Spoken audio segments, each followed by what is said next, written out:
last 6 weeks that you've been here. I mean, one of which was you were trying to arrest a judge. Yeah. In court, and then you were bundled on by the security over there. Tell us what happened in that case. So that particular judge, his name is David Robinson, and he's been aiding and abetting the council defraud Portsmouth residents of at least $1 million, 800 million, I think it was in the last count. But we found out through various sources that he was actually breaking the law. And we decided, or us as a group decided, that we were going to arrest him.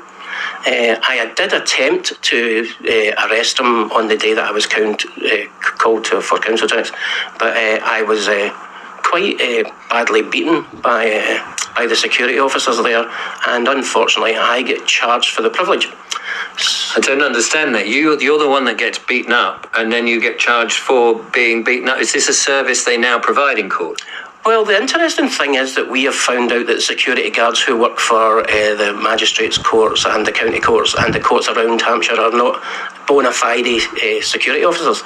They wear the uniform of HMCTS security officers, but they're contractors. So they're not employed by HMCTS. Oh, I see. So that's a crime that they're committing, which carries a 51-week prison sentence, and it's a summary offence.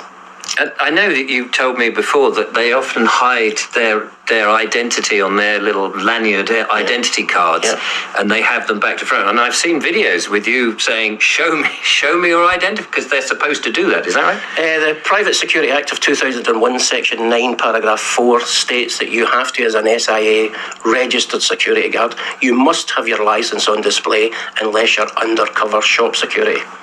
These guys are breaking that every single day with the consent of the Magistrates' Court and Portsmouth County Court. So we are exposing that. But in regards to the arrest of the judge, I attempted to lawfully arrest the judge under Section 24A of PACE, and the security guard there, who's the senior security officer there, he actually violently assaulted me. And I got arrested for the privilege of him assaulting me, even though there were 30 witnesses in the gallery, and we have at least 10 different video recordings of the incident. So Hampshire Police are not satisfied that he didn't assault me. They've charged me with assaulting him. So what do you have to do then if you're being assaulted by anybody and you've got 10 different video clips, X many witnesses to prove? I mean, it seems a non-starter, doesn't it? They've got you in the radar. Well, Hampshire Police, unfortunately, have decided that the criminals are the innocent, and the innocent are then for the criminals. And they now have me barred from every council building in Portsmouth. They have me barred from every HMCTS building in the UK. It says all courts. They've now got me barred from every driving test centre in the UK, and they've also got me barred from another item that I can't remember off the top of my head, but they've got me barred from that as well. So they've closed me down.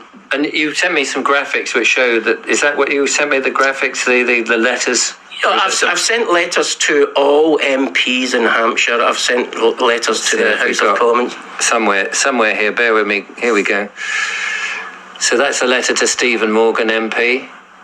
Yeah, I sent a letter to Stephen Morgan MP asking him to assist with the council tax fraud. If you can see it at the top, it's 865 million, and that was a conservative estimate, because I don't think we can calculate it without them giving us the correct figures. He refused to help. He just point blank refused to help and said that council tax was not fraud, it was payable, which is just the corporation line. This is a notification from Portsmouth Legal Services saying that I'm barred from their buildings, and that I've not to contact them in any way, shape or form. And again, this is an unsigned letter. It's sort of scribbled on if you like, but there's no name or no checkable details to go back to. And they do that a lot, don't they, with these... the police do it regularly. Nobody's actually signing anything. Yeah. I mean, I keep getting stuff from different parts of either the council or from the enforcement agency.